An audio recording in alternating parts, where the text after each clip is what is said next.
আমার বাড়ির 10 তলায় একটু ছাদ বাগান আছে।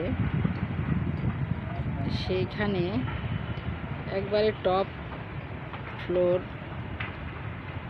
যেটাকে বলা হয় রুফ টপ, সেখানে কিছু গাছ আছে। আর 9 তলার ছাদ বাগানে বেশি গাছ। হঠাৎ দেখলাম একটা বড় পাখি। আমি গাছের পরিচর্যা করছিলাম, হঠাৎ নজরে পড়ল।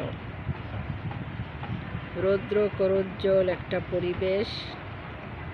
শীতকালের রোদ খুব উপকারী, ভিটামিন ডি সকালবেলা, এবং রোদটা খুব আরামদায়ক। সেই সময়ে পাখিটি রোদ পোহাচ্ছে।